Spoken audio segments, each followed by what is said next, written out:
Hello aspirants, good morning and welcome to daily news analysis of the Hindu and Indian Express. Today the date is 10th June, so let's get started. And before starting let me tell you, मैंने आपको जो static के topics दिए हैं या फिर जो इस वीक में आगे हम लोग उस लिस्ट को अपडेट करते जाएंगे, इस पे I myself will give you proper lecture और उसी पे बेस हम लोग संडे को MCQs भी प्रैक्टिस करेंगे और जो मेंस के क्वेश्चन उस पे आने की पॉसिबिलिटी है उसकी प्रैक्टिस हम टॉपिक के साथ ही करेंगे. ओके. मैं आपको आज राज्यसभा इलेक्शंस पर जो क्वेश्चन बनता है उस पर या पूरा टॉपिक ये एक्सप्लेन कर दूंगा. उसके अलावा हम एल नीनो के बारे में भी जान लेंगे और भी अगर टाइम रहा तो इको टॉपिक पे जानेंगे. दैट मीन्स सैटरडे तक मैं आपको जितनी चीज़ों पर स्टैटिक प्लस जो करंट अफेयर के लेक्चर्स ये जितने हम सैटरडे तक कवर कर लेंगे वो सब संडे को आपके टेस्ट का पार्ट होगा. 25 question on static and 25 question on current affairs. Okay. But आप में से जो ऑलरेडी एक्सपीरियंस एस्पिरेंट से पहले से आपने जहाँ से जैसा पढ़ा है आपको लगता है वो आपको इजी है तो फिर आप प्लीज़ इसको देखने की ज़रूरत नहीं है. आपको वही करना है. ये सिर्फ उन बच्चों के लिए जिन्होंने कोई क्लास नहीं ली है या नहीं ले रहे हैं और सेल्फ स्टडी पर टोटली रिलाई कर रहे हैं. ओके. वो लेक्चर सिर्फ उनके लिए है, बाकी आपके काम का नहीं है. अगर आप खुद से रिवाइज कर सकते हैं चाहे वो लक्ष्मीकांत से हो या ज्योग्राफी आपके जो भी नोट्स हैं उनसे हो तो ये आप खुद से कर लेना. ऑलराइट. लेकिन हम थ्रू आउट द ईयर उस मोड में रहना चाहते हैं कि एग्ज़ाम के लिए आप टाइम से पहले तैयार हो जाएं. क्लियर. तो आज इस न्यूज़पेपर से हम 3 टॉपिक और उस लिस्ट में ऐड करेंगे. एक है CBI पे जो कि मैंने आपको पहले लास्ट ईयर भी कराया था, इससे रिलेटेड सारी चीज़ें हमने कर ली थी. दूसरा है ED से और तीसरा है PMLA. ओके. ये जो मनी लॉन्ड्रिंग का इशू बार बार न्यूज़ में आता है ये तीनों हम उसी स्टैटिक टॉपिक की लिस्ट में ऐड करेंगे और इन तीनों को थॉरोली स्टडी करेंगे. क्लियर. चलिए हम पहले यहाँ पे चलते हैं. अब ये मैं आपसे कह रहा हूँ ना, इस वक्त कंट्री हमारी सबसे बुरे दौर से गुजर रही है क्योंकि यहाँ पर ये देखिए कांग्रेस राज्यसभा नॉमिनेशन मिस मीनाक्षी नटराजन थी हमारे मध्य प्रदेश से. कांग्रेस ने इनको नॉमिनेट किया था. पहले तो बीजेपी के पास नंबर सिर्फ इतने थे कि आउट ऑफ 3 वो सिर्फ 2 सीट जीत सकती थी, लेकिन उन्होंने उसके बाद भी 3 कैंडिडेट उतारे और चीफ मिनिस्टर कहते हैं कि हम तीनों सीट जीत लेंगे बहुत कॉन्फिडेंटली, जबकि नंबर्स नहीं थे बीजेपी के पास. उसके बाद भी इन्होंने क्या किया कि यहाँ पर राज्यसभा की जो नॉमिनेटेड कैंडिडेट थी मिस नटराजन उनके अगेंस्ट कहीं पे एक कंप्लेन फाइल हुई थी तेलंगाना में. एंड माइंडेड ये अभी सिर्फ कंप्लेन लेवल पे था, ऐसा नहीं है कि कोई केस इनके खिलाफ रजिस्टर हो गया था या कोर्ट तक पहुँच गया था, कुछ नहीं. सिर्फ कंप्लेन फाइल हुई थी इनके खिलाफ और वो उन्होंने अपने एफिडेविट में मेंशन नहीं की. तो इस बेसिस पर उन्होंने उनका नॉमिनेशन पेपर रिजेक्ट कर दिया. सेम चीज़, बिल्कुल डिट्टो सेम चीज़ झारखंड से भी एक कैंडिडेट के साथ हुई जो कि बीजेपी के कैंडिडेट थे. ओके. और अगर आप उनकी फ़ोटो देखेंगे तो वो आपको मुकेश अंबानी के साथ भी दिखेंगे और बहुत मल्टी बिलियनर इंसान है. उनके साथ भी नॉमिनेशन पेपर में ऐसी ही दिक्कत हुई तो इलेक्शन कमीशन ने उनको 24 आवर्स का टाइम दिया कि आप रीज़न बताइए इसका और आप इसमें करेक्शन कर सकते हैं. ठीक है. लेकिन यही 24 आवर्स यहाँ पर कांग्रेस कैंडिडेट को नहीं दिए गए. इसीलिए कहा जा रहा है कि इलेक्शन कमीशन पर जो भरोसा था पब्लिक का, जो भरोसा था सभी पॉलिटिकल पार्टीज़ का कि ये एक न्यूट्रल अंपायर की तरह काम करता है, वो भरोसा बार बार टूटता जा रहा है. उसी का सबसे बड़ा एग्जाम्पल मिला ये. अगर आप इन्हें 24 घंटे दे सकते हो कि आप अपने नॉमिनेशन पेपर में करेक्शन कर लीजिए, जो चीज़ मिसिंग है वो लिख दीजिए, लेकिन आप इन्हें नहीं देते हो, इनका इमीडिएटली आप डिस्क्वालीफाई कर देते हो. दैट शोज़ कि सब कुछ फेयर नहीं है यहाँ पर. चलिए ED और CBI न्यूज़ में आता रहता है, मैं आपको ED और CBI दोनों पे नोट्स भी प्रोवाइड करूँगा और मैं इसका लेक्चर लेकर एक्सप्लेन भी करूँगा बिकॉज किसी भी टॉपिक में ना सारे पॉइंट्स वर्ड टू वर्ड पढ़ने के लिए नहीं होते हैं. मैं आपको टेलीग्राम पे भी जो नोट्स देता हूँ मैं आपको बार बार कहता हूँ कि इसमें जो चीज़ मैंने अंडरलाइन की है आप उन पॉइंट्स पे ज़्यादा फोकस कीजिए बिकॉज मैंने इतने साल ये पेपर दिए हैं और स्पेशली 24, 25 और 26 इनके पेपर को मैंने अच्छे से स्टडी किया है. काफ़ी वेग एम्बिगुअस स्टेटमेंट भी पूछे जाते हैं, लेकिन उन्हीं स्टेटमेंट को मैं कोशिश कर रहा हूँ कि उस तरह की चीज़ें अंडरलाइन की जाएँ ताकि आप जिनको एक्सपीरियंस नहीं है, ऑब्वियसली मेरे कंपैरिजन में आपका एक्सपीरियंस कम ही है, तो वहाँ पर फिर आपके साथ ये नौबत ना हो जाए कि 1-2 स्टेटमेंट पता है बट क्वेश्चन अटैम्प्ट नहीं कर पाए क्योंकि सारे स्टेटमेंट नहीं पता थे. Okay. I am trying my level best कि मैं अपने एक्सपीरियंस से आपकी ज़्यादा से ज़्यादा हेल्प कर सकूँ. तो टेलीग्राम पे जो पोस्ट कर रहा हूँ वो मिस मत कीजिएगा. प्रीलिम्स एक्स्ट्रा आपको संडे को मिलता ही है प्रीलिम्स के लिए और न्यूज़पेपर के साथ हम जो चीज़ें डिस्कस कर रहे हैं इनको मिस नहीं करना है. ओके. ब्रेन स्टॉर्मिंग सेशन और मेंस 450 प्लस वो स्टार्ट हो जाएगा थोड़े दिन में. I am not able to take out the time for that but हम कर लेंगे. पीएलए में ये क्योंकि मनी लॉन्ड्रिंग हमेशा ही न्यूज़ में रहता है तो हम इसको भी प्रिपेयर करेंगे। हमने लास्ट ईयर भी प्रिपेयर किया था न्यूज़ डिस्कशन के साथ ही। ये देखिए इधर, ये है वो mister Nathwani, he is a multi billionaire, Mukesh Ambani के साथ रहते हैं मोस्टली। ओके, तो यहाँ पर भी कांग्रेस ने इनके उसमें कुछ डिस्क्रिपेंसीज बताई थी, तो यहाँ पर उनको सिर्फ होल्ड पे डाल के 24 घंटे का टाइम दिया गया है। लेकिन एमपी में कांग्रेस कैंडिडेट को तुरंत डिस्क्वालीफाई कर दिया गया, उनको मौका भी नहीं दिया गया कि आप एक्सप्लेन कीजिए, क्योंकि सिर्फ कंप्लेन के बेसिस पर आप किसी को नहीं निकाल सकते हैं। ओके, उस पर एफआईआर रजिस्टर हो गई होती, उस पर कोर्ट में केस गया होता तो फिर भी समझ में आता है कि हाँ आप मेंशन कीजिए। लेकिन सिर्फ किसी ने एक प्राइवेट कंप्लेंट डाल दिया आपके अगेंस्ट और आपने कह दिया कि आपने उसको मेंशन नहीं किया, आपने ये छुपाया है, आपको डिस्क्वालीफाई किया जाता है। So that's not fair. Anyway, देखिए यहाँ पर जिस कंपनी ने क्लॉड बनाया ना, क्लॉड एआई, ठीक है, उसी का एक और प्रोजेक्ट चलता है माइथोकैलिप्स, तो उसी के रिस्पेक्ट में ये, बट ये आर्टिकल हमारे काम का नहीं है। लेकिन मैं सिर्फ यहाँ से आपको 3 पॉइंट्स बताऊँगा जो आप अपने नोट्स में ऐड कीजिए, जिसकी इंडिया को ज़रूरत है। ओके, इंडिया के पास होना चाहिए। फर्स्ट है that we need to set up and dedicated India AI safety institute. This is your first point, ये आप लिखिए। क्यों ज़रूरत है हमें इसकी? Because we lack an AI safety institute, जबकि यूके और US they have establish world class institutions to evaluate frontier AI system. Okay, हमारा जो इंडिया एआई मिशन है, it is focus primarily on development. हम सिर्फ डेवलपमेंट की बात कर रहे हैं, हम ये डेवलपमेंट करेंगे, वो करेंगे, लेकिन सेफ्टी इवैल्यूएशन पर हम कोई ध्यान नहीं दे रहे हैं। So this is the first point, note down that India AI safety institute, एक डेडिकेटेड इंस्टीट्यूट हमें बनाना होगा इसके लिए। सेकेंड इज़ कि हमारे पास जो साइबर सिक्योरिटी वर्कफोर्स है, ओके, ये काफ़ी कम है हमारी। ओके, जबकि जो अटैकर्स वगैरह होते हैं, जो सिस्टम को हैक करते हैं, वो लोग काफ़ी स्पीडली एक्सप्लॉइट करते हैं इन लूप होल्स को। हमारे यहाँ कोई लूप होल आ भी जाए ना, जैसे एम्स दिल्ली की वेबसाइट हैक हुई थी, ठीक है, ये लास्ट ईयर हुआ था। एम्स दिल्ली की वेबसाइट हैक हुई थी, सारे पेशेंट का डेटा उसमें से चोरी हो गया था और इसको रीस्टोर करने में मंथ्स लग गए थे।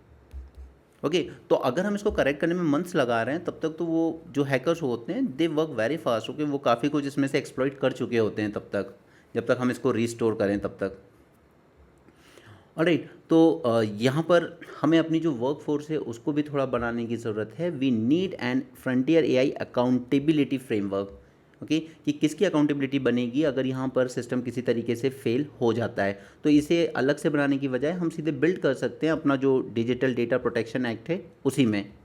Okay, third one is we need to set up a critical sector cyber security upgradation fund. This is your third point. ये हमें अलग से एक सेटअप करने की ज़रूरत है। Centre should create a 15,000 crore to 20,000 crore critical sector, जो हमारे क्रिटिकल सेक्टर्स होते हैं, जैसे इलेक्ट्रिसिटी ग्रिड हो गई है, डिफेंस हो गए, स्पेस हो गए, उन क्रिटिकल सेक्टर में cyber security upgradation fund develop किया जाए और कोशिश की जाए कि हम फंडिंग और को डेवलप कर सकें खुद के sovereign defensive AI models.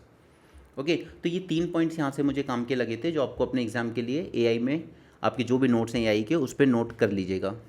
Okay, चलिए म्यांमार के रिस्पेक्ट में बात करें अगर, तो मैं आपको जो पॉइंट्स यहाँ पे दे रहा हूँ वो अगर आप पहले से मेरा न्यूज़ डिस्कशन देखते आएँ तो आपको पता ही होंगे। अगर नहीं पता है तो प्लीज़ इसको नोट डाउन कर लीजिए और शॉर्ट में ही नोट डाउन कीजिएगा। सबसे पहले क्या हुआ कि 1 फरवरी, ठीक है, 2020 के टाइम यहाँ पर क्या हो गया, म्यांमार में कूप, ठीक है, इलेक्टेड गवर्नमेंट जो थी आंग सैन सू की, उनकी जो पार्टी रूल कर रही थी उसको निकाल दिया गया और यहाँ पर जनता गवर्नमेंट बनाई गई, that is military Janata government. ठीक है, तो ये यहाँ पे रूल कर रही है। अब हुआ क्या इसके साथ कि जो गवर्नमेंट ऑलरेडी रूल कर रही थी पहले यहाँ पे डेमोक्रेटिक गवर्नमेंट, वो चली गई एक्साइल में। ठीक है, बाहर जाके वो जैसे कहते हैं ना गवर्नमेंट इन एक्साइल, ये उस तरीके से काम कर रहे हैं। और उसके साथ साथ काफ़ी सारे एथनिक ऑर्गेनाइजेशंस खड़े हो गए अपनी अपनी आर्मी लेकर लड़ाई करने के लिए। Okay, the ethnic armed organisation, EAO। तो यहाँ पर ये 3 चीज़ें चल रही हैं, एक जनता मिलिट्री गवर्नमेंट जो रूल कर रही है, दूसरा हर रीजन में एथनिक आर्म्ड ऑर्गेनाइजेशंस खड़े हो गए हैं, वो अपना अपना लोकल लेवल पर रूल करने की कोशिश कर रहे हैं, और तीसरा जो डेमोक्रेटिक गवर्नमेंट है वो एक्साइल में दूसरी कंट्रीज़ में जाके, थाईलैंड वगैरह, इंडोनेशिया वगैरह से वहाँ पर अपना फंक्शन करने की कोशिश कर रही है, बट उसकी कोई सुन नहीं रहा है। ओके, अब इंडिया के साथ यहाँ पे क्या प्रॉब्लम हुई है सबसे ज़्यादा, कि म्यांमार साइड पर काफ़ी सारे कुकी ओरिजिन के लोग रहते हैं, और हमारे यहाँ भी मणिपुर और कुछ हद तक नागालैंड में भी। ओके, यहाँ पर भी कुकी वगैरह रहते हैं, तो इसकी वजह से एथनिसिटी सेम थी, तो हमने 16 किलोमीटर का एक फ्री बॉर्डर रिजीम बनाई हुई थी, right, which was known as free movement regime. तो हमने इसको एक तो ख़त्म कर दिया, ठीक है। तो पहला पहला तो हमारे यहाँ पे काफ़ी सारे रेफ्यूजीज़ आना शुरू हो गए, और ये सिर्फ अभी से नहीं हुए जब यहाँ पे कूप हुआ, उसके पहले से ही रखाइन स्टेट में जब इन लोगों ने वहाँ के मुस्लिम्स को मारना शुरू करा था, तो वो काफ़ी सारे पेनिट्रेट करके इंडिया और बांग्लादेश की तरफ रोहिंग्यास, ठीक है, रखाइन रोहिंग्यास ये यहाँ पर आ गए। तो हमारे लिए रेफ्यूजी एंड बॉर्डर क्राइसिस की प्रॉब्लम लेकर आए ये लोग। This was the first thing. Second is, फिर इस वजह से इंडिया को, क्योंकि यहाँ से काफ़ी सारी आर्म्ड स्मगलिंग होने लगी, ड्रग्स स्मगलिंग होने लगी, तो हमें सस्पेंड करनी पड़ी ये फ्री मूवमेंट रिजीम, ओके। और जो पूरी फेंसिंग थी हमारी, हमें उसको और स्ट्रेंथन करना पड़ा। और याद रखिएगा यहाँ पे करीब है हमारी बॉर्डर्स इनके साथ 1643 किलोमीटर्स, ओके। तो 16 किलोमीटर की जो फ्री रिजीम थी, हमें उसको बंद करना पड़ा। और फिर यहाँ पर कूप होने के बाद से, क्योंकि सभी रीजन में आर्म्ड रिवोल्ट्स, इनके जो आर्म्ड ऑर्गेनाइजेशंस थे वो खड़े हो गए थे। मैंने देखिए इस पर एक पूरा वीडियो बनाया हुआ है इस इशू पे, मेंस 450+, आप यूट्यूब में देख सकते हैं, उसमें पूरी पिक्चर समझ में आ जाएगी। बट अभी हम यहाँ पे सिर्फ उतना जान रहे हैं, रिकॉल कर रहे हैं जितनी चीज़ें हुई है यहाँ पर। तो पॉइंट्स अगर आप चाहोगे अपने नोट्स में तो लिख सकते हो शॉर्ट में। अब उसके बाद क्या हुआ कि यहाँ पे जितने भी इंफ्रास्ट्रक्चर प्रोजेक्ट्स थे हमारे और उनके, ये सब हॉल्ट पे आ गए। Prominently Kaladan project, okay, and दूसरा हमारा वो IMT ट्राइलेटरल हाईवे, ये सब एकदम नीचे चले गए।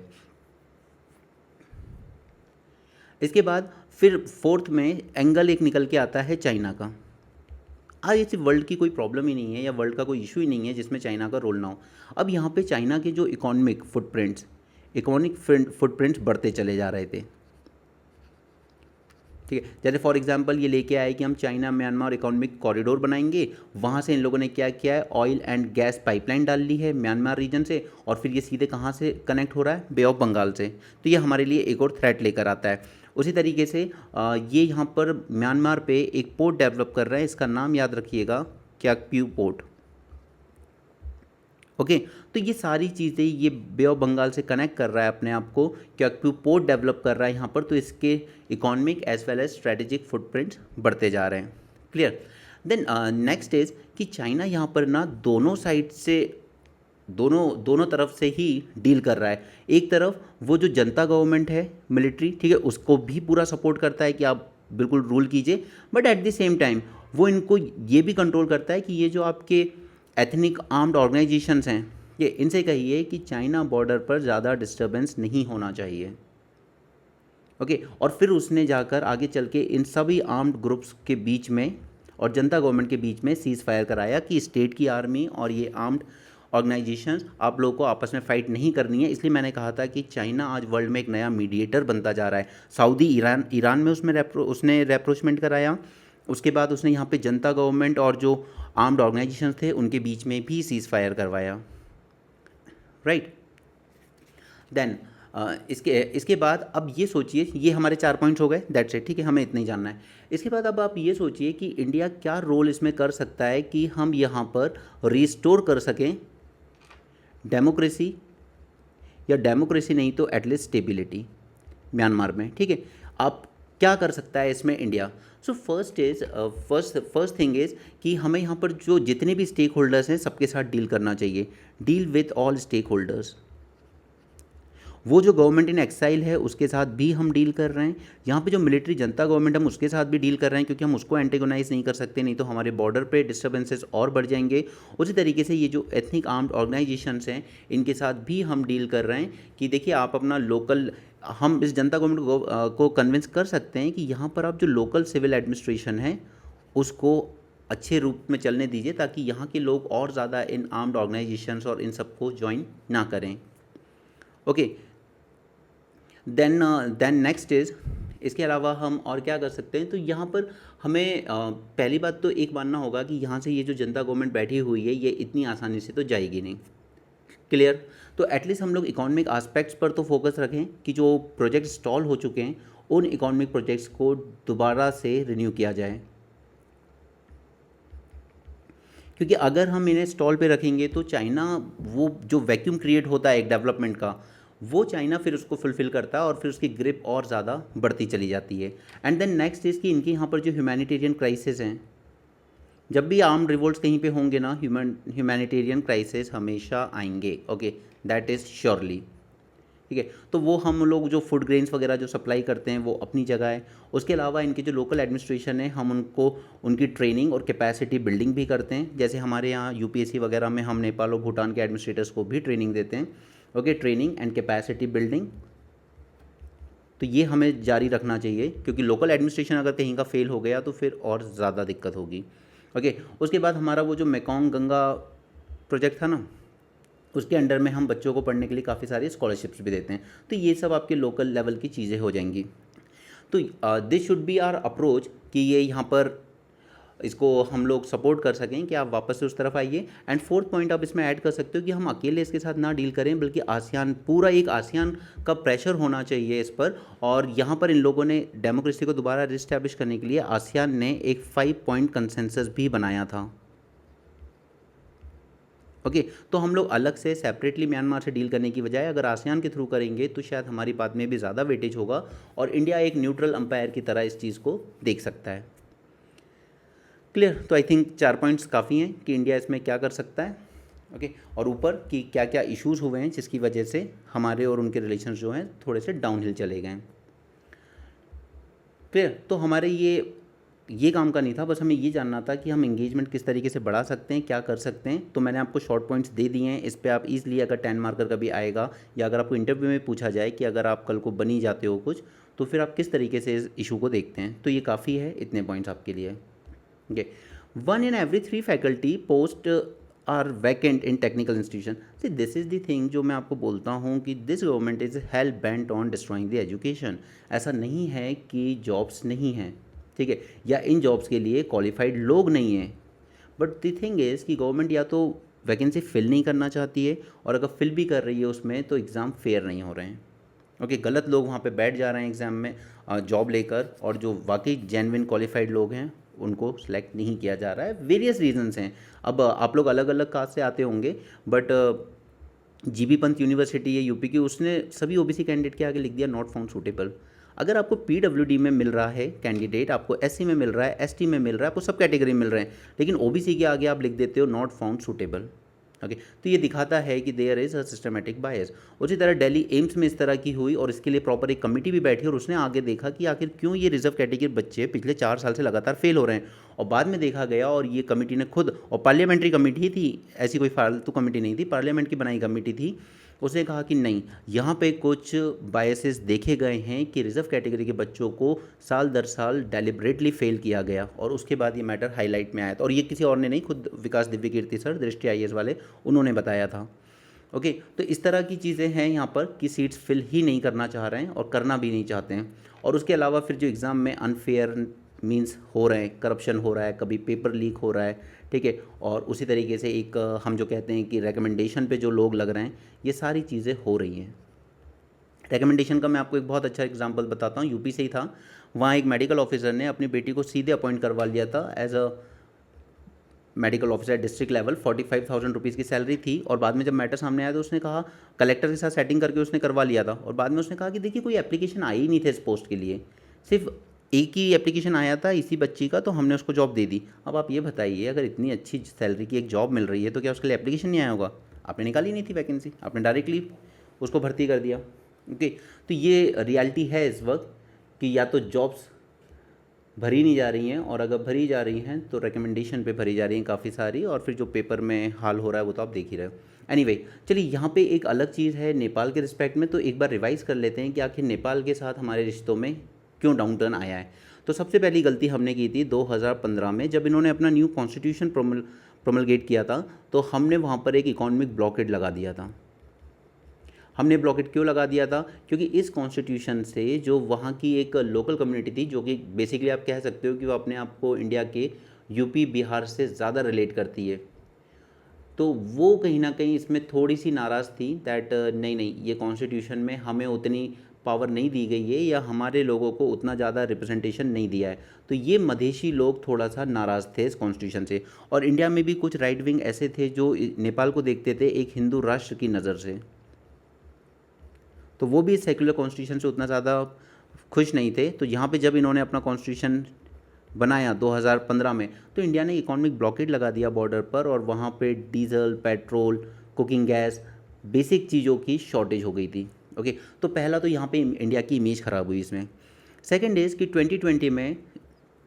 2020 में नेपाल को मस्ती चढ़ी, उसने कहा कि मैप में कुछ प्रॉब्लम्स हैं, तो यहाँ पर हमारी कुछ टेरिटरी है जो इंडिया ने कब्ज़ा कर रखी है, जो मैंने आपको पहले दिखाई थी, काला पानी, लिम्पियादुरा एंड लिपू लेक। ओके, तो ये तीन को लेके आपने कहा कि ये टेरिटरीज डिस्प्यूट है, और ये हरकत की थी केपी ओली की गवर्नमेंट ने। ठीक है, अब तो वो चला गया, उसी को जनता ने मार के भगाया। इसके अलावा 1950 में जो हमारी फ्रेंडशिप ट्रीटी है बांग्लादेश के साथ, उस ट्रीटी को लेके इसका पूरा नाम है treaty of peace and friendship. इस ट्रीटी को लेके नेपाल के कुछ सेक्शन के लोगों का मानना है कि देखिए ये बहुत अनफेयर ट्रीटी थी, और इसने इंडिया को कहीं ना कहीं एक बिग ब्रदर वाला स्टेटस दे दिया है, और इसीलिए भारत हमें बुली करता रहता है।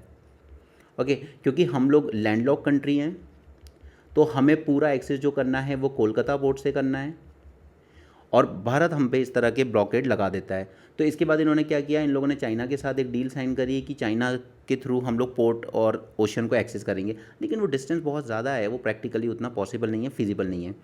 फिर उसके बाद एक और गलती हमने की, अग्निपथ स्कीम। अग्निपथ स्कीम ये सबसे बड़ा वहाँ के नेपाली यूथ का, जो गोरखा बटालियन होती है हमारी, ठीक है, the best fighters in the world are Gorkhas. Okay, तो यहाँ पर इसमें 11 बटालियन हुआ करती थी कुल, तो कुछ ब्रिटिशर्स ले गए और कुछ भारत को दे गए। ठीक है, तो यहाँ पर गोरखा फाइटर्स के लिए ये अग्निपथ स्कीम जब लेके आए, तो नेपाल गवर्नमेंट और नेपाल को कंसल्ट नहीं किया गया। अब उनको बुरा ये लगा कि अगर हम 3 साल ये काम कर भी लेंगे, ठीक है, और उसके बाद फिर हम क्या करेंगे, क्योंकि हमारे नेपाल में इकोनॉमिक अपॉर्चुनिटीज़ ज़्यादा नहीं है, तो ये उनके लिए पूरा का पूरा उनकी जो इकॉनमी है उसके लिए काफ़ी डिज़ास्टर स्टेप था। और सबसे वर्स्ट यही था कि आपने नेपाल को अग्निपथ स्कीम के फॉर्मुलेशन में बिल्कुल लाइट में रखा ही नहीं, उनको कंसल्ट किया ही नहीं। ओके, तो ये 4 मेजर कंट्रोवर्सीज हुई जिस वजह से नेपाल से हमारे रिश्ते कम हुए। उसके बाद चाइना का एंगल अगेन आएगा, सबके साथ आता है, यहाँ पर भी आएगा। उसका ये था कि चाइना के साथ नेपाल चाहता था हम इसका belt and road initiative join कर लें, तो उसने 2017 में ये ज्वाइन कर लिया, ठीक है, क्योंकि भारत 2015 में ब्लॉकेट लगा ही चुका था। तो उसके बाद चाइना ने कहा आप हमारा ये ज्वाइन कर लीजिए, और इससे चाइना ने पंप किया मैसिव इन्वेस्टमेंट। ठीक है, यहाँ के इंफ्रास्ट्रक्चर में काफ़ी एफडीआई आने लगी नेपाल में। For example Pokhara international airport, ठीक है, ये इन्होंने किया। इसके अलावा ये काफ़ी सारे प्रोजेक्ट्स ऐसे करने आए जो बिल्कुल हमारी यूपी बिहार बॉर्डर के काफ़ी करीब था। तो और फिर उसके बाद यहाँ पे ये हुआ कि अगेन वही जो होता है करप्शन, ठीक है, करप्शन के काफ़ी इशूज़ आए। एंड वर्स्ट वॉज कि ये जब एफडीआई वगैरह आई ना, तो चाइना ने इस पर काफ़ी हाई इंटरेस्ट रेट लगाए, जैसे वो कोई इसको एक्सप्लॉइट करने आया है नेपाल को। यही सब रीज़न बने बाद में कि इसको जनता ने विद्रोह करके लात मार के निकाला इस सरकार को, और अब उनको एक नया पीएम मिला है। क्योंकि यहाँ पर उस टाइम ये जो गवर्नमेंट थी ना इसकी नेपाल में, ये सब वो communist party of Nepal, UML and Maoist, इन सबसे सपोर्टेड थी। तो वो जो कम्युनिस्ट गवर्नमेंट थी वो अपने आप को ज़्यादातर भारत से ज़्यादा वो चाइना के क्लोज रखना चाहती थी अपने आप को, राइट। तो ये चाइना का एंगल रहा यहाँ पर। उसके अलावा इंडिया के अपने खुद के भी कुछ फेलियर रहे हैं। सबसे बड़ा फेलियर तो इंडिया का ये रहा कि हमने शुरू से ही नेपाल के साथ थोड़ा सा बिग ब्रदर एटीट्यूड रखा है। Okay, this was a biggest mistake, क्योंकि हमने काफ़ी ज़्यादा ये ट्रीट किया कि नेपाल पूरी तरीके से हम पर डिपेंड ही है, तो हम किसी भी तरह की बात कर सकते हैं। अब नेपाल हम पे सबसे ज़्यादा डिपेंड है, उसके पास हाइड्रो पावर बहुत है जो हम परचेज़ करते हैं, राइट। तो ये हाइड्रो पावर परचेज़ इंडिया करता है। हमने इससे 10 साल का एग्रीमेंट भी करा है कि हम ये खरीदेंगे, तो इंडिया का पैसा ही नेपाल में जाता है, और उनके पास हाइड्रो पावर ही एक रिसोर्स है, ज़्यादा कुछ रिसोर्स है भी नहीं। तो हम इसमें करेक्शन कर सकते हैं। जैसे एक सबसे बड़ा प्रोजेक्ट है पंचेश्वर मल्टीपर्पज़ प्रोजेक्ट, हमें इसको एक्सेलरेट करने की ज़रूरत है, फर्स्ट थिंग इज़। और उसके अलावा बिहार से, हमारे बिहार के मोतीहारी से अमलेखगंज,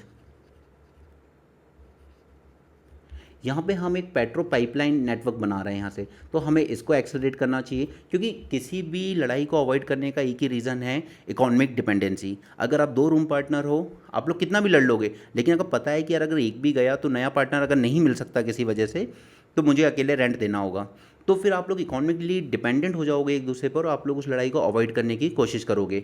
इसके अलावा हम लोग ट्रेड को और ज़्यादा बढ़ा पाएँ तो उसके लिए हम इंटीग्रेटेड चेक पोस्ट बनाने की ज़रूरत है। और दूसरा कि ये जो गुरखास का रिक्रूटमेंट का इशू है, उस पे जो नाराज़गी है इनकी, उसको किसी तरीके से दूर करना होगा। या तो हम नेपाली जो सोल्जर्स हैं उनको एग्जेम्पशन दे दें इस अग्निवीर स्कीम से, कि नहीं ये भारत के लड़कों पे हम भले ही लगा रहे हैं क्योंकि हमारी आबादी ज़्यादा है, लेकिन आप लोगों के कंसर्न को रखते हुए हम लोग आप पर ये लागू नहीं होगी। आप में से जो भी सोल्जर्स आएंगे वो पूरी लाइफ टाइम अपना सर्व करेंगे। ओके, उसके बाद बांग्लादेश से सबसे ज़्यादा क्या है, माइग्रेंट वर्कर्स, तो उसके लिए वो UPI, digital payment and all, उस चीज़ पे हम लोग साथ में वर्क कर सकते हैं, राइट। और बाकी के जो बोल बच्चन आपको लिखने हो, वो capacity building, training and all those things, वो सब आप लिख सकते हैं। क्लियर। तो ये आपका एक प्रॉपर पूरा रिवीजन होता है कि नेपाल के साथ क्या इश्यूज थे। Clear. So we are done with this.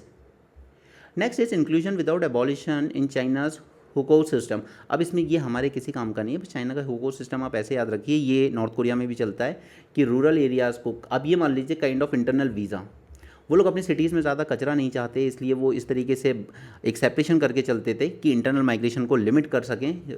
Rural areas के लोग को अगर सिटी में जाना है तो उसके लिए काइंड ऑफ इंटरनल वीज़ा लेना होगा, ठीक है, कि वहाँ पे आप जाके रह सकते हो। लेकिन ये इनिशियली इन्होंने बहुत स्ट्रिक्टली शुरू किया था, लेकिन जब इन्होंने 70s में आके अपने इंडस्ट्रियलाइजेशन को बूस्ट दिया तो फिर इन्होंने इसको धीरे धीरे कम करना शुरू किया, क्योंकि इंडस्ट्रीज़ में लेबर्स की ज़रूरत पड़ी। और लेबर आपका कहाँ से आया, वो फिर आपका वहीं से आया, रूरल एरिया से। Okay, so it was an instrument of social control by a ruling party state originating in 1950s that distinguishes people as belonging to rural and urban areas based on official registration of their place of residence। ठीक है, ये माओ era के काम हैं ये सारे। The system was intended to limit internal migration and manage resource allocation under prioritisation of rural development. This function as an internal passport. ये बस ये वर्ड याद रखिए, अगर कभी पूछा जाए बाई चांस कि ये वर्ड का मतलब क्या था, तो इस तरीके की चीज़ें थी। ये जो हमारी मनरेगा को मॉडिफाई किया गया है, इसको मैं आपको सेपरेटली ब्रेनस्टॉर्मिंग में करवा दूंगा ताकि हम इसको थोड़ा डेप्थ में देख पाएँ। अभी कराएंगे तो बाकी की चीज़ें छूट जाएगी। अभी इंडियन एक्सप्रेस में भी हमारे पास कुछ काम की चीज़ें हैं। Congress attack centre on cut over Ujjwala scheme LPG refill. अब आप आज तक और कई चैनलों की बेशर्मी देखिए कि पहले तो ये था कि 12 सब्सिडाइज सिलेंडर मिलते थे, फिर 9 मिलने लगे, अब ये कह रहे हैं कि चार सब्सिडाइज सिलेंडर मिलेंगे, तो ये रिडक्शन हुआ है ना। लेकिन न्यूज़ वालों ने किस तरीके से चलाई कि जनता को बड़ी राहत, उज्ज्वला के जो बेनिफिशियरी है उनको बड़ी राहत, अब 4 सिलेंडरों पे मिलेगी 300 रुपये की सब्सिडी। अबे नालायक को, पहले 9 पे मिल रही थी, अब 4 पे मिल रही है, और अब उसको पॉजिटिव वे में प्रेजेंट कर रहे हो कि उज्ज्वला की योजना के लोगों को बहुत बड़ी राहत, पहले 4 सिलेंडरों पे मिलेगी 300 रुपये की सब्सिडी। मीडिया इतना बेशर्म हो चुका है, इस कदर झुक चुका है सरकार के सामने। वो लाइन ना उनके लिए गलत नहीं बोली गई है, वो झुमका भी इतना ना गिरा बरेली के बाज़ार में, मीडिया जितना गिर गया मोदी की सरकार में। ओके, एनीवे हम आगे चलते हैं। Government notifies resettlement census on Nicobar island. तो ये सब चीज़ें मैं आपको ऑलरेडी बता ही चुका हूँ, सारी चीज़ें हम कर ही चुके हैं, क्योंकि आपको अब वहाँ पे क्या कराने होंगे, प्रॉपर इलेक्शन। सिर्फ एक ट्राइबल काउंसिल अभी तक फंक्शन करता था। जोजिला टनल, ये मैं आपको टेलीग्राम पे नोट्स दे चुका हूँ, ना सिर्फ जोजिला बल्कि बारालाचाला टनल पे भी, ठीक है। और उसमें मैंने वो सारे पॉइंट्स हाईलाइट कर दिए हैं जो आपको प्रीलिम्स में पूछे जाने के चांसेस हैं। क्लियर। तो ये फालतू की न्यूज़ हमारे काम की नहीं है, हम सिर्फ इन बिटवीन द लाइंस जो हमारे काम की चीज़ें हैं वो।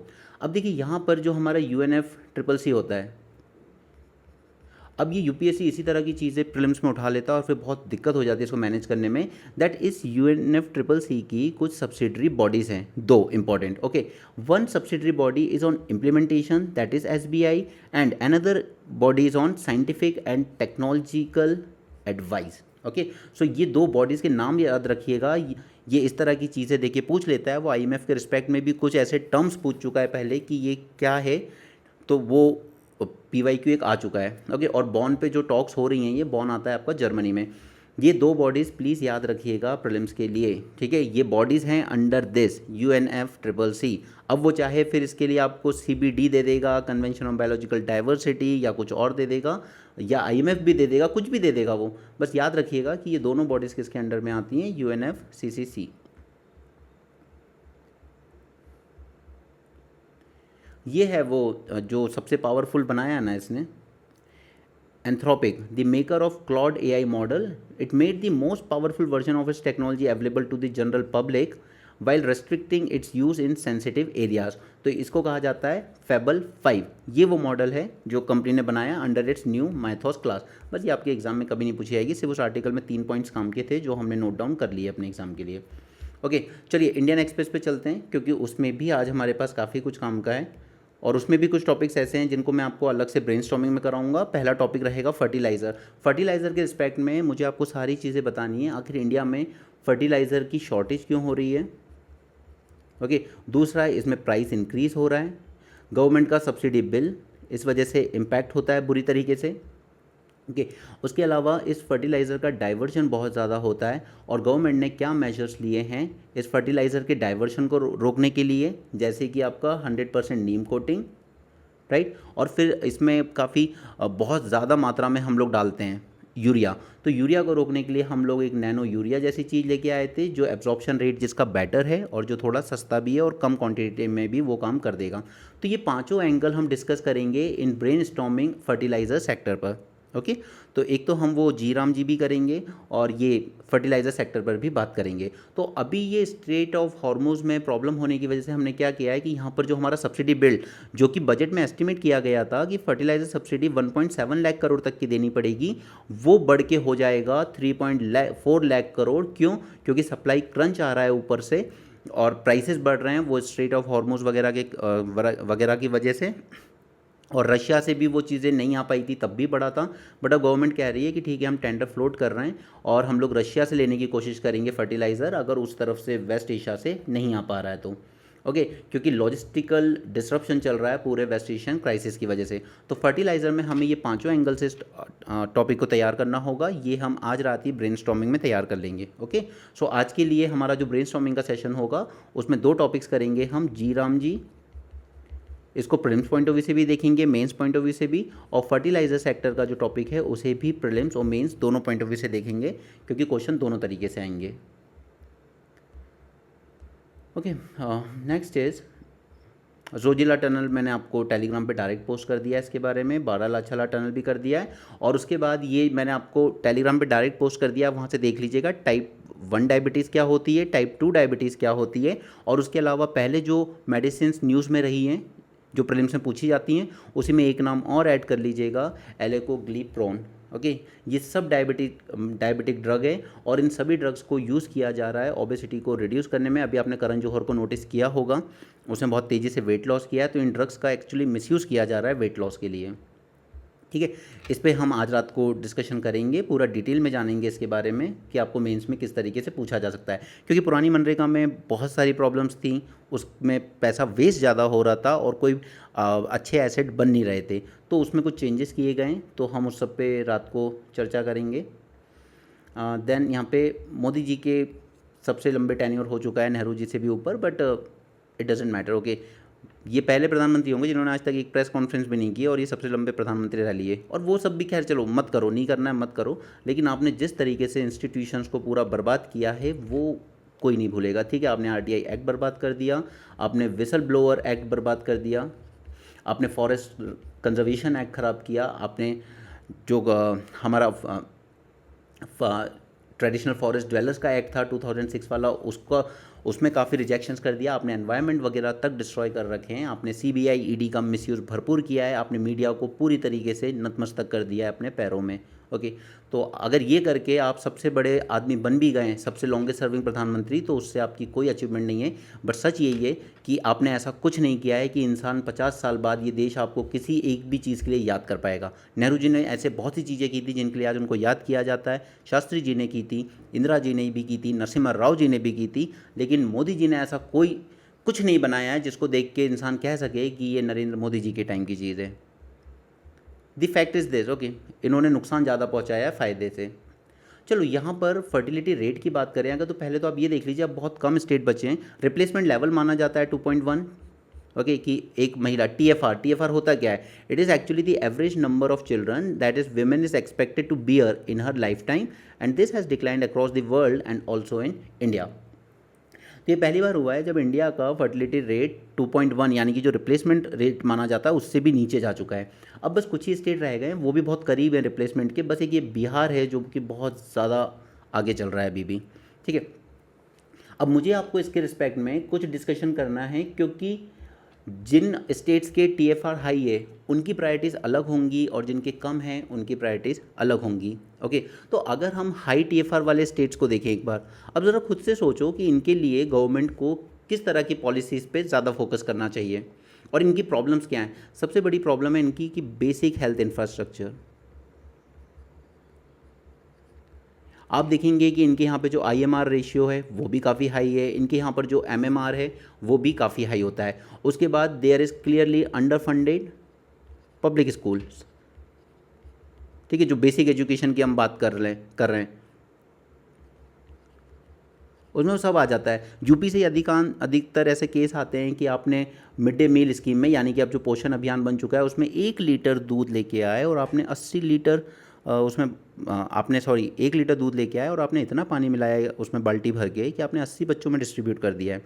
बिहार में बच्चे मिड डे मील खाने की वजह से हॉस्पिटल में एडमिट हो गए थे, राइट। तो ये सारी चीज़ें, अंडर फंडेड पब्लिक स्कूल्स, उसके बाद अर्ली चाइल्डहुड केयर, इसमें भी ये भी इनके लिए एक प्रॉब्लम है, क्योंकि अधिकतर यहाँ पे वर्कर्स हैं लेबर्स टाइप के, पर उनका खासकर महिलाओं का काम करना मुश्किल हो जाता है जब बच्चों के लिए भी आंगनवाड़ी सेंटर की हालत बहुत ज़्यादा बुरी होती है। ओके, इसके अलावा और सोचिए यूपी बिहार की प्रॉब्लम, तो लो इंडस्ट्रीज़ ही नहीं है तो इंसान जॉब करने कहाँ जाए, उसको फिर बाहर ही जाना पड़ेगा माइग्रेट होके। Okay, so these are some basic challenges. तो अब इसके लिए सोचिए कि गवर्नमेंट को क्या मेजर्स लेने चाहिए कि इन मेजर्स को हम अपने अकॉर्डिंग बेटर टारगेट कर सकें। पहला, कि आपको स्कूल्स में जो बेसिक एजुकेशन है उस पर वर्क करना होगा। Basic education that is foundational literacy, नहीं तो फिर यूपी बिहार से वही बच्चे आएंगे आने वाले। ओके, फाउंडेशनल लिटरेसी पे हम ज़्यादा ध्यान दें, क्योंकि अभी यहाँ पे हमारे टीएफआर ज़्यादा है। हमें अर्ली चाइल्डहुड केयर में ज़्यादा ध्यान देना चाहिए, बच्चों को न्यूट्रिशन पे ज़्यादा ध्यान देने की ज़रूरत है, ताकि वो आगे चल के दिमाग से भी और शरीर से भी एटलीस्ट इतने तेज हों कि वो कोई बेटर और ज़्यादा प्रोडक्टिव काम कर पाएँ। ओके, उसके अलावा क्योंकि यहाँ पर ज़्यादा स्किल्स, ज़्यादा इंडस्ट्रीज़ नहीं है, इंडस्ट्रीज़ आपको वही महाराष्ट्र, गुजरात, तमिलनाडु में ही जाना होगा अल्टीमेटली, तो उसके लिए सबसे ज़्यादा इन्वेस्ट करने की ज़रूरत है इनको वोकेशनल स्किल्स। ओके, क्योंकि ये स्टेट्स एक्सपोर्टर हैं एक्चुअली। मैं आपको एक एग्जांपल बताता हूँ, झारखंड से 50,000 लोगों को रिक्रूट किया गया था for care economy of Japan, कि वहाँ पर ओल्ड पॉपुलेशन ज़्यादा बढ़ रही है, हमें केयर इकोनॉमी के लोग चाहिए। तो 50,000 लोगों को ट्रेन किया गया इन जापानीज़ लैंग्वेज और उनके कल्चर, खाने वगैरह में, और फिर उनको भेजा गया था झारखंड से। ओके, तो हमें इस तरह की वोकेशनल स्किल्स देनी चाहिए। तो इसके लिए हमारे लिए ज़रूरी हो जाएगा कि हम ये जो आईटीआई है, पॉलीटेक्निक्स हैं, इनको वर्ल्ड क्लास बनाया जाए, कि ये लोग बेस्ट स्किल्स लेकर यहाँ से निकलें और वो अलाइन हो वो पॉलिसीज़ जो डिमांड है इंडस्ट्रीज़ एंड सर्विस सेक्टर की डिमांड से अलाइन होते हुए। लेकिन उस दिन हमने देखा था, पार्लियामेंट्री पैनल की ही रिपोर्ट थी, कि जिन सेक्टर से डिमांड आ रही है उनमें ट्रेन किया नहीं गया और जिनमें नहीं आ रही है उसमें ज़्यादा ट्रेन किया गया है। उसके अलावा अगर आप कर पाएँ बिहार यूपी में, तो आपको लेबर इंटेंसिव सेक्टर्स को अट्रैक्ट करने की ज़रूरत है, जैसे कि टेक्सटाइल्स। लेकिन अगर आप देखेंगे तो ग्लोबल टेक्सटाइल पार्क ये सब कहाँ बन रहे हैं? गुजरात में, महाराष्ट्र में। वहाँ ज़रूरत नहीं है, इनकी ज़्यादा ज़रूरत यूपी बिहार में है। वरना फिर उन्हीं टेक्सटाइल सेक्टर में काम करने के लिए इन्हीं लोगों को, यूपी बिहार के लोगों को ही महाराष्ट्र और गुजरात जाना पड़ता है, और फिर आप उन्हें मारते हो कि आप मराठी नहीं बोलते हो। ओके, इसके अलावा एग्रो प्रोसेसिंग यूनिट, और उस दिन पार्लियामेंट्री कमेटी की रिपोर्ट में भी कहा गया था कि एग्रो प्रोसेसिंग सेक्टर में काफ़ी स्कोप है, डिमांड है स्किल्स की, वर्कर्स की, लेकिन आप जो काउंसिल है उसने इसमें ट्रेन किया नहीं है। Okay, so these are some basic problems in states की, और and these are some basic solutions. अब इसी तरीके से अगर हम लो टीएफआर वाले वहाँ की बात करें तो क्या है, वहाँ पे एजिंग पॉपुलेशन ज़्यादा आएगी। जैसे आज 60+ पॉपुलेशन केरल में करीब 19% हो चुकी है। Okay, same is the case with Tamil Nadu also. तो इनके पहले तो स्ट्रेंथ क्या है, इनके पास हाई लिटरेसी है, राइट। इनके पास सुपीरियर हेल्थ इंफ्रास्ट्रक्चर है, अपोलो हॉस्पिटल्स वगैरह। Okay, they have a strong industrial base, अच्छा खासा एक्सपोर्ट होता है इन स्टेट से, और लेकिन इनकी जो लोकल वर्कफोर्स है, लोकल, ठीक है, वो श्रिंक होती जा रही है, बाहर के लोगों को ही आके काम करना पड़ रहा है। उसके अलावा इनकी पर कैपिटा इनकम भी हाई है बहुत, ठीक है, सब कुछ इनका सही है। तो फिर इनके लिए जो पॉलिसीज़ होंगी वो अलग होंगी। इन्हें लेबर इंटेंसिव सेक्टर नहीं, ठीक है, लेबर इंटेंसिव सेक्टर्स पे नहीं फोकस करना है, इन्हें फोकस करना है मोस्टली ऑटोमेशन पर, ठीक है। जो हम लोग बात करते हैं ना कि ऑटोमेशन वगैरह की ज़रूरत होगी, तो ऑटोमेशन पे ध्यान देना होगा इन लोगों को। इन्हें ज़रूरत है कि ये एआई पे वर्क करें, इन्हें ज़रूरत है कि ये डीप टेक पे वर्क करें, इन्हें ज़रूरत है कि ये फाइनेंशियल सर्विसेज सेक्टर पे ज़्यादा ध्यान दें, ठीक है, ना कि टेक्सटाइल पार्क बनाना, फूड प्रोसेसिंग पार्क बनाना, नहीं, वो चीज़ें वहाँ भी हो सकती है उन स्टेट्स में। इन स्टेट्स को ज़रूरत है इन हाईटेक चीज़ों पर ध्यान देने की। ओके, उसके अलावा इनकी ये जो सिल्वर इकॉनमी है, ओल्ड लोग, ठीक है, इस सिल्वर इकॉनमी के लिए इनको प्राइमरी नहीं, बेसिक नहीं, secondary and tertiary health care पर ज़्यादा ध्यान देने की ज़रूरत है। ओके, सो ये कुछ पॉइंट्स हैं, लेकिन इसके लिए गवर्नमेंट की तरफ से भी थोड़ी हेल्प चाहिए होगी, और उसमें सबसे इम्पॉर्टेंट होगा national migration policy.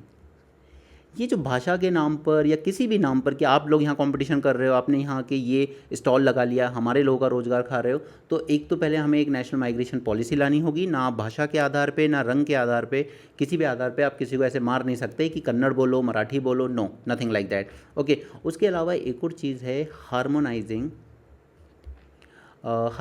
Physical federalism.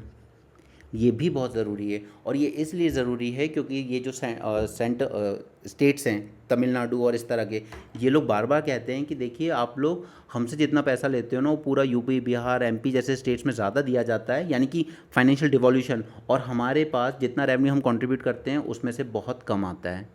Okay, तो इसलिए अब आपसे अगर पूछा जाए कि किस तरीके की पॉलिसीज़ डेमोग्राफिक डिविडेंड को रीप करने के लिए हमें लेने की ज़रूरत है, तो उसको प्लीज़ एक कॉमन आंसर मत बना के कीजिएगा कि सर ऐसा ऐसा करना चाहिए, नहीं। आप ये ध्यान दीजिए कि कुछ हाई टीएफआर वाले स्टेट्स हैं, कुछ लो टीएफआर वाले हैं, तो इसमें हमारी जो पॉलिसीज़ हैं, जो अप्रोच है, वो भी डिफरेंट होना चाहिए। क्लियर? नेक्स्ट इज़, यहाँ पे गोल्ड ETF की बात की गई है, तो इसमें मैंने आपको नीचे ही नोट्स दे दिया है, क्योंकि ये प्रीलिम्स में पूछी जाती है इस तरह की चीज़ें, तो इनका ध्यान रखिएगा। Gold ETF is nothing but physical gold खरीदने की बजाय आप मोस्टली पेपर गोल्ड खरीदते हो डीमैट फॉर्म में, बस उसकी यूनिट जो होती है, जैसे आपने अगर एक गोल्ड ETF खरीदा तो it is equal to 1 gram of gold. Okay, and definitely it is backed by physical gold of very high purity, 22 carat का सोना। ओके, तो ऐसा नहीं है कि it is not backed, it is definitely backed, और ये इसी तरह के स्टेटमेंट आपको प्रीलिम्स में पूछे जाते हैं। It is backed by physical gold. Okay, representing physical gold which may be in paper form और डीमटेरियलाइज फॉर्म। ये फ्लेक्सिबिलिटी ऑफर करता है आपको स्टॉक इन्वेस्टमेंट की भी, और सिंप्लिसिटी भी ऑफर करता है गोल्ड की, यानी कि आप फिजिकल गोल्ड खरीद भी नहीं रहे हो, एक स्टॉक की तरह उसमें इन्वेस्ट कर रहे हो, और जब चाहो आप इसको ईजिली सेल कर सकते हो। They are listed and traded on NSE as well as BSE। Okay, they are bought and sold continuously at market price, जो भी मार्केट प्राइस चल रहा होगा उसी पे कंटिन्यूसली आप बाय एंड सेल कर सकते हो इसका, and there is a complete transparency and much lower expenses rather than कि अगर आपने फिजिकल गोल्ड खरीदा होता। ओके, देन ETF, इसमें मैंने आपको बस नोट दे दिए, अंडरलाइन कर दिया, ये पॉइंट्स याद रखिएगा, ठीक है। मैं अब समझा नहीं रहा हूँ, मैं इस लेक्चर को ख़त्म करता हूँ क्योंकि अब हमें ये ज़्यादा लेंदी होता जा रहा है। Okay, so that's it for this session, and please रात को हम ब्रेनस्टॉर्मिंग करेंगे दोनों टॉपिक्स पर, और उसके अलावा टेलीग्राम चैनल पे प्लीज़ पोस्ट देखते रहा करिए, क्योंकि वो भी उतनी इंपॉर्टेंट है, specially for your prelims. Okay, so that's it for this session, and अगर आपको PDF चाहिए हो इन न्यूज़पेपर्स की, तो ये आप मुझे व्हाट्सएप के थ्रू ले सकते हैं, ठीक है, ग्रुप से, क्योंकि ये टेलीग्राम पे पोस्ट करना ठीक नहीं है, वो कॉपीराइट आ जाता है। That's it for this session, thanks for joining, have a great day and keep learning.